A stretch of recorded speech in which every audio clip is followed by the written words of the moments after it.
The best coaches in the game, we really ain't playing. We regroup up in the Slack chat where the coaches debrief. We be piecing these puzzles, occupy the chunk of the pie. Ain't no lie when we hit the block, helmet's casket is tied. You be seeing helmet after helmet, helmet after helmet. First place, second place, fifth place, eighth place, 12th place, 15, 16, 20. So many helmets, you got blurred vision, we got too many. Take your check. Oh man, shit. They got us fucked up. Army, regroup. We pledge always to have that edge. We don't fire warning shots. Competition just dropped. We locked and loaded before lock. Whatever the time, yeah. Do you even correlate? Being the best requires a willingness to outwork your competition.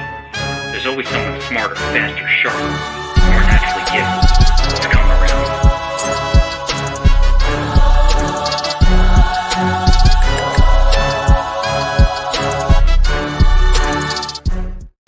Welcome back, DFS Army. We are looking at Yahoo DFS, NFL main slate for another week.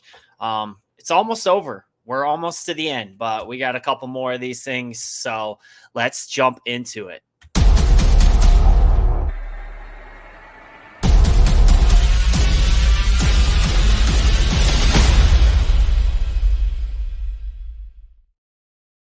Start off going over to the domination station and doing the Vegas totals. Now, there's a couple of games that really stand out above all the others, kind of like last week. Last week is really just about 2 or 3 games, and 2 games provided the goodness. 1 game out of those 3, not so much. So let's look at it. The first one we have, Arizona versus Atlanta.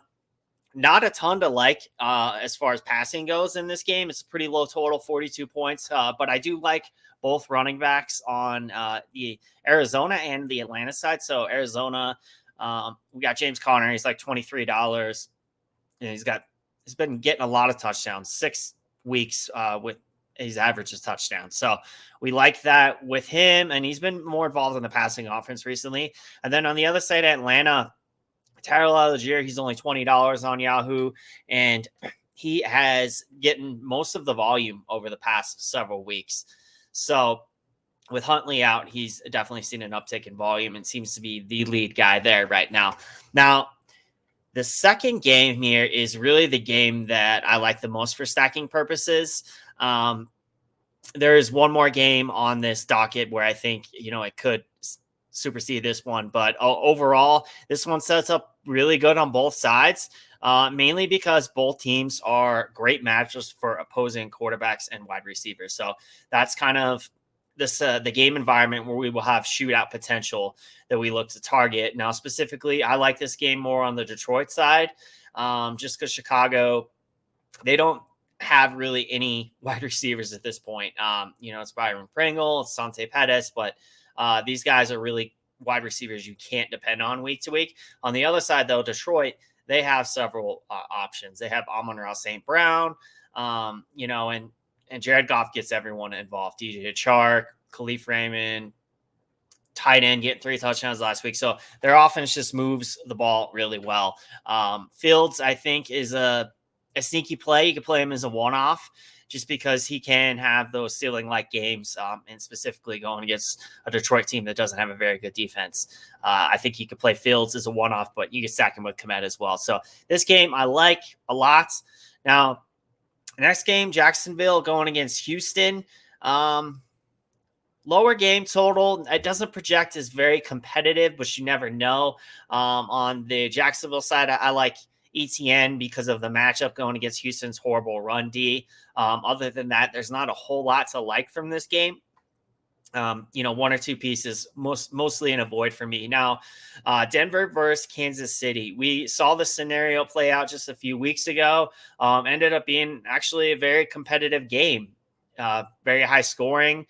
Chiefs got out to a lead, and then Denver came back. Not expecting a repeat of that this time, because Denver just looked absolutely miserable last week against Baker Mayfield, of all people. He torched Denver. Cam Akers, their team just basically quit, and they fired their coach. And we don't know what that's going to mean, because this team hasn't been good regardless. And, it's very late in the season. So I think there's a great chance that Kansas City just curb stomps Denver this week. Kansas City does have the second highest team total on the slate, so we can't ignore that. I would prefer, if I'm doing any type of stacks, my home stacks, and, just not bringing it back with anyone really on the Denver side. If you do, of course, Judy is a guy who could be in play, but not forcing to bring back. I think KC onslaught stacks are in play, specifically in tournaments, of course. And then the next game, low game total, Miami going against New England. Now, if we knew that we were getting a healthy Tua playing this game, I might have some interest in Tyreek Hill. Other than that, this game is kind of an avoid for me. New England is just very inconsistent. Ramondre Stevenson, he fumbled the ball twice last week. The matchup does set up pretty well for him, so he could be a tournament play. Definitely not a cash game play for me. There's better options. And then on the Miami side, I don't really like anyone this week, specifically in cash, even though like Tyreek Hill projects well. With the new quarterback coming in, going against Bill Belichick, I just don't like it. So probably mainly an avoid for me outside of Ramondre Stevenson. Indy going against the Giants. So Indy, kind of a mess, right? Nick Foles played the other night. It was horrible. Worked out for me because I had the Chargers -4. That was the end of my 4-leg parlay. So I was all about that. But as far as DFS purposes in this game on the Indy side, I don't really want anything. Now, New York Giants, I like Barkley. I think he's in play, of course. A great matchup going against Indy this week. And he's, one of the higher priced running backs, but not priced all the way up. So Barkley is in play. Low team total, though. Other than that, I don't really, there's nothing in this game that stands out to me that I want besides Barkley. Next game, New Orleans Saints going against Philly, 43.5 point total. So Minshew smashed last week. We talked about him on this podcast. He ended up being great for us, whether he played him in cash or tournaments. Just overall great play for his value. He was only like $23. So just absolutely smashed his salary last week. And if he plays again, I would have some interest in Minshew stacks with A.J. Brown, with Devonta Smith. No, not forcing to bring back. Don't really want anything on the New Orleans side. Philly has a good defense. And yeah, I don't see any reason for them to rush Hurts back this week. So this is a very winnable game with Minshew. And I think there's a good chance that they leave Hurts out again and Minshew would be in play as well. Carolina and Tampa, not a ton to like here for me. But Carolina is a good matchup for opposing wide receivers. So I like Chris Godwin. And then, Carolina really has been running the heck out of the ball. It's hard to figure out who's in play. But DJ Moore has obviously been very good on their offense. DJ Moore is in play in tournaments for sure. And, as well as their backs, Hubbard, Foreman. But cash games, nothing on the Carolina side. On Tampa, they've just been a mess, but Chris Godwin has been the one constant. So I do like Godwin this week. Now, Cleveland and Washington, we get the return of Carson Wentz. And with that, there's no McLaurin for me, really none of the pass catchers at this point. I do like Brian Robinson just because of the volume that he's been getting. And the matchup against Cleveland, very poor run D. And Brian Robinson is very cheap. I believe he's $22. So he's definitely in play. Other than that, I don't like anything from this game. Now, San Francisco and Las Vegas. Christian McCaffrey, tough matchup last week. This week, not the same. He gets Las Vegas. Very poor run defense. So great matchup for Christian McCaffrey. And of course, they have one of the higher team totals on the slate, almost 26 points. So love him. On the Vegas side, I don't really think you could play anyone. 49ers have too good of a defense. They have now benched Derek Carr, so they got Jarrett Stidham. Outside of, a Josh Jacobs GPP play, a Devontae Adams GPP play, I really want no part of the Raiders offense this week. Very low team total. So pretty much an avoid for me. Now, New York Jets versus Seattle. Seattle really crushed our stacks last week. We thought that game environment could go off just because KC has been so bad on defense lately. But apparently Tyler Lockett is what makes that offense run. Without him, I really don't want to go back to even DK Metcalf, who is seeing the volume, and he's only $21 and he projects well. But he's got Sauce Gardner on him this week. And without Tyler Lockett in the offense, I don't like it. Now, Lockett could be back. He did practice in a limited fashion this week or today. So who knows? But on the Jets side, I certainly like Garrett Wilson this week and Elijah Moore. They're in play for me. Seattle also has a really bad run defense. So, Zonovan McKnight, Michael Carter, maybe a tournament play. But as far as cash game, I think Garrett Wilson and Elijah Moore are both back into consideration now that we have Mike White starting as opposed to Zach Wilson. So we'll get into that. And then second best game on the slate for me from a stacking perspective, just a game environment that we want to target. We got Minnesota going against Green Bay. Minnesota, we know what they are. They have a lot of weapons now. Dalvin Cook, they have so many weapons. Dalvin Cook's kind of been an afterthought, and he has a limited ceiling because Justin Jefferson is getting, most of the volume. He's just been on an absolute tear this season. Spoiler alert, you can play him again for now and forever until further notice. And then TJ Hawkinson getting involved last week. He smashed. He was winning GPP lineups. So we like Minnesota pretty much every week because their defense gives up a lot and they can score a lot because of their offense. So every game they're in really has shootout potential. Like the winning Millie Maker on DraftKings, for example, lineup had 6 players from that game. So they are really, I think, in consideration every week at this point. And this week they got a good matchup in a game that's a 48-point total, so second highest on the slate. Green Bay, we know they can get it going at times, although it's been very inconsistent. If behind and forced to throw, Rodgers has, Watson, Dobbs, and so on and so forth, and, a couple good running backs. So that's a game to keep an eye on as the week draws on. Specifically, we don't know if Aaron Jones is going to play or not. If not, A.J. Dillon's a lock. But really, I think there's pieces on both sides of this game, specifically the Minnesota side. And then the last game, just an overall avoid for me.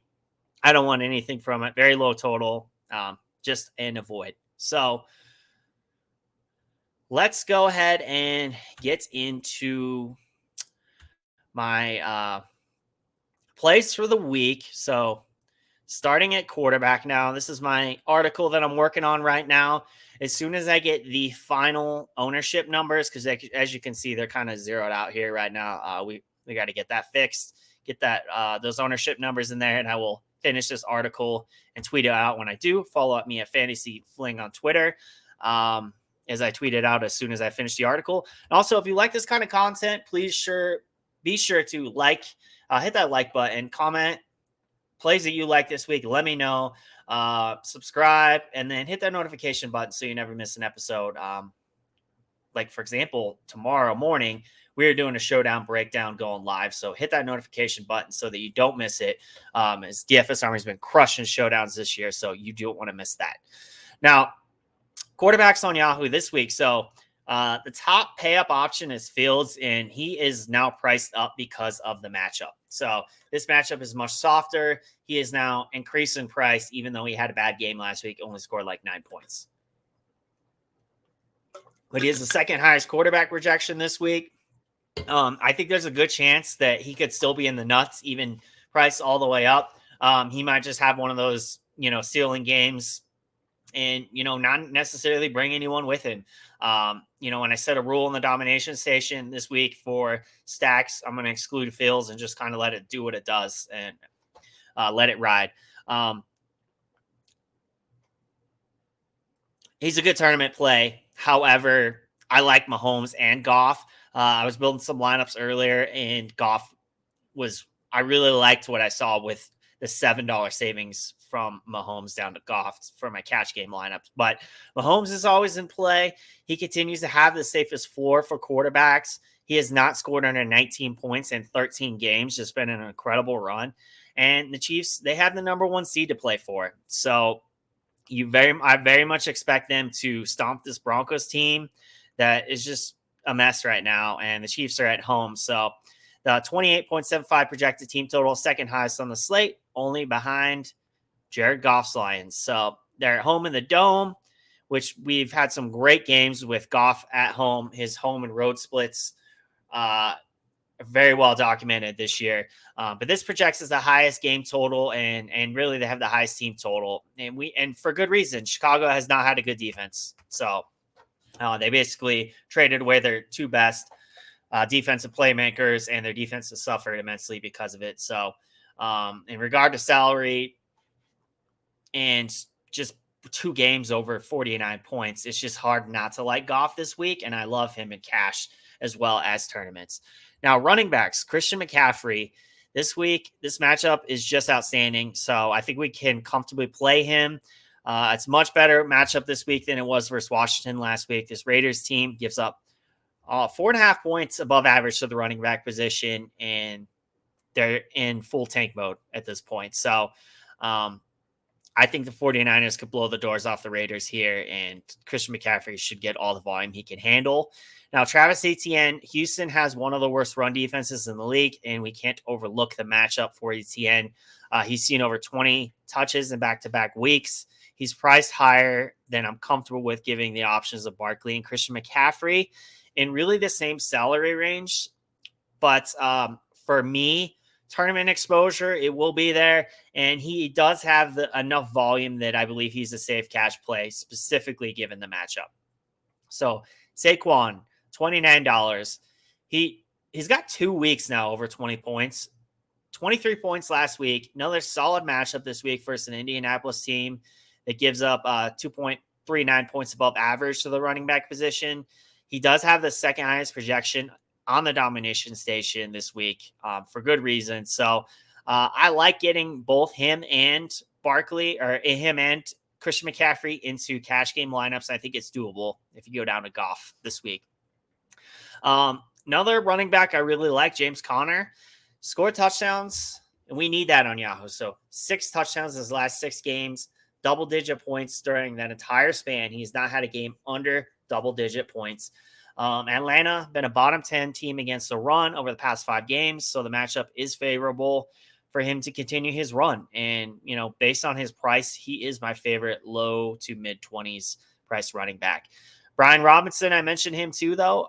Only scored 5 points last week, but the volume is there, and the matchup is much better this week. So, one thing in fantasy football, and specifically in DFS, we have to have short memories.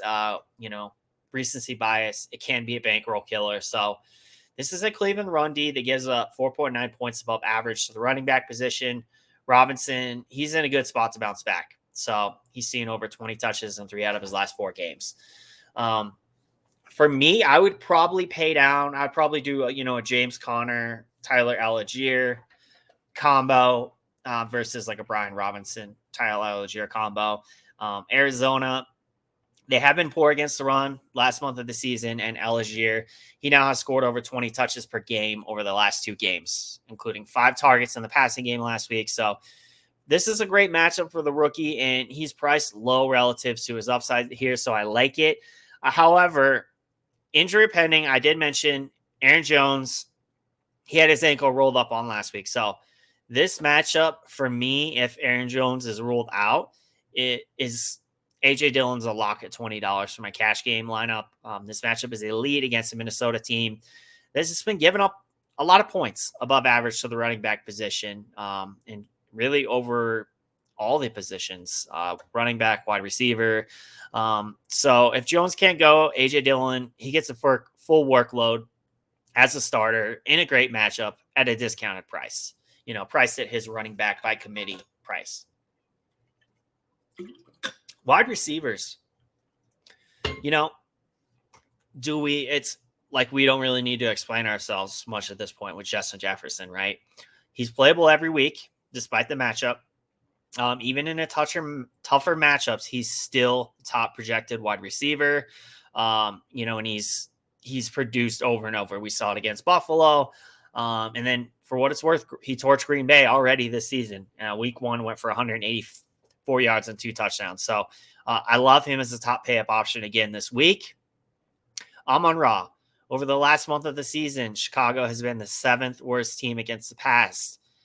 giving up 4.52 points above average to the position. They're not going to have a tight end. Vulture, all the touchdowns every single week. So we'll play Amon-Ra in this elite matchup with confidence. He has a 22% target share on the season. Next closest in the offense is 10%. So, we're going to follow the numbers. It's a great matchup, and we're going to play Amon-Ra again. So I mentioned Chris Godwin, Carolina. They're a great matchup for opposing wide receivers, giving up 6.23 points above average over the last 5 games. Godwin has averaged 10.6 targets per game for Tampa over the last 5 games. And that's the reason why he projects as a top 10 wide receiver this week on Yahoo via the domination station. So as I mentioned, DK Metcalf, same exact salary. For me, it's a fade because of Sauce Gardner, but, obviously it's a GPP play for sure. So next 2 wide receivers, Geek will like this one. We got 2 Jets. Zach Wilson's out. MILF Manor, that's probably next for him. He's going to go on that show season 2. I could see it already. We haven't seen the last of Zach Wilson, but maybe in New York we have. So Mike White is in. Welcome back, Garrett Wilson. When Mike White's under center, Wilson, he's averaged 10 targets per game, and the offense, obviously, just with Mike White, runs way more efficiently. So Garrett Wilson is back in play. Despite the tougher matchup, he is underpriced relative to his upside in the offense. Now, that said, I would, because it is a bit of a tougher matchup, if you just want to play Elijah Moore at $10, that makes total sense to me. Last time Mike White played, Moore got 10 targets. So at only $10, he's DFS Army's top fantasy points per dollar play this week. So I like him. And then tight ends. So kind of showing my process for tight ends. There's a couple that really stand out just because they've been playing so well. TJ Hawkinson and George Kittle. TJ Hawkinson obviously had the great matchup last week. And I'm going to take you over to the matchups at DFS Army. And this just kind of helps show you the totals and the offense, snap percentage, like for running backs, rush percentage, target share, and whatnot. So we can kind of look at some of these things, and, this helps us make lineup decisions. Who really is the best play this week? Who, looking at the numbers, who sees the most opportunities? So we were looking at, Minnesota and San Fran. Now, if you're a DFS Army subscriber, you have access to this. Right now, use code Christmas, 50% off a VIP subscription for the first month. So this deal you will have into New Year's, so definitely check it out. Okay, San Fran. So George Kittle here, 36% target share last week, 18% on the season. He's got back-to-back 20-plus point games with Brock Purdy in the offense, so he is definitely in play for me at his price of $20. And then, as I alluded to as well with TJ Hawkinson, so he is seeing really about the second most targets in the offense. Certainly last week behind Justin Jefferson, who just got a mind-boggling 35% target share on the season, 53% last week. It's really TJ Hawkinson has been taken over behind Justin Jefferson as the number 2 in that offense. So like both these guys, of course. And then one thing I want to look at, because Daniel Bellinger was coming in as one of the top fantasy points per dollar plays. Let's see what his numbers are. And we like Daniel Bellinger because he's cheap. Okay.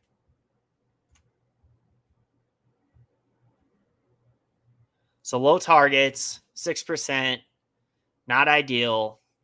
Normally you want to go higher than that. But he is coming as the top fantasy points per dollar play in the offense. But so is George Kittle. Robert Tonyan, this would probably be where I would lean. Just a pretty good matchup for Green Bay at going against Minnesota in a game environment that projects well. If I'm going to do a pay down option, I normally prefer one like that.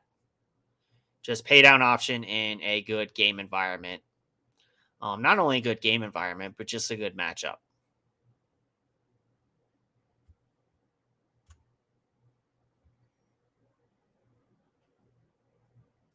Yeah, not a lot for Robert Tonyan. So, you're either punting the position or you're paying for like a TJ Hawkinson or a George Kittle this week. So, another option too, and I would probably go here just looking at the matchups. Cade Otton, only $11.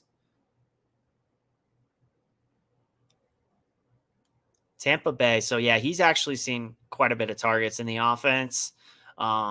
Really just behind Mike Evans. So Godwin, Evans, and then Cade Otton last week, 14%.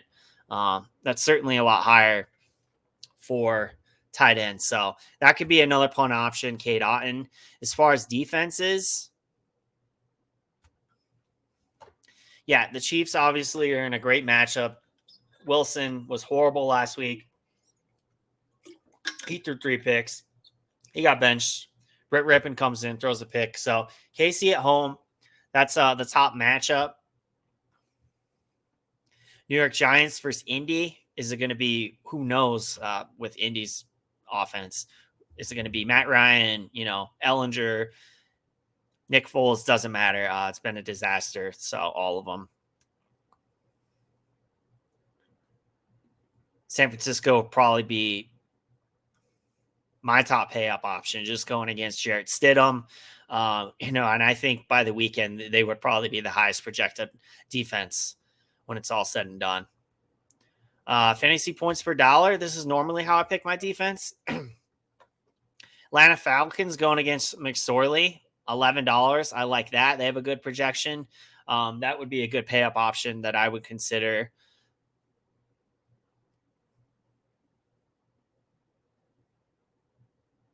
Seattle Seahawks at home going against Mike White. I could see it. Texans versus Jags. Yeah, I'd probably go either. Most likely, I would just go with Atlanta. I think that's really the best matchup. But Pittsburgh going against the Ravens as well. If it's Tyler Huntley, that could certainly be a good play as well. So what we're going to do, because we don't have the projection, the ownership projections as of right now, just want to pull up some FanDuel numbers because they do the half PPR scoring. And, assuming no big price discrepancies between Yahoo and FanDuel, kind of gives you an idea. Wow, and these ownership projections they aren't active either.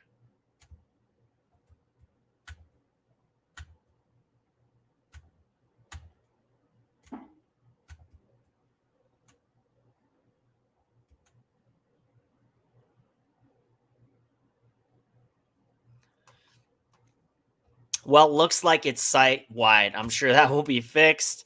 My top Yahoo stack of the week is going to be Jared Goff and Amon-Ra St. Brown. So for me, obviously, it's the highest game total on the slate. They have the highest team total on the slate.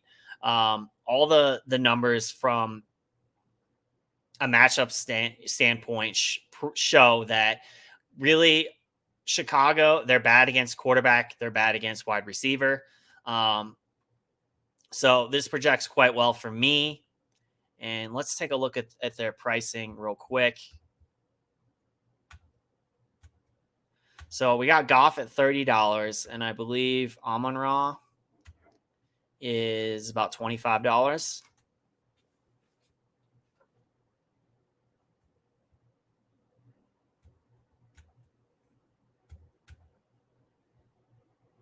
Yeah, Jared Goff, $30.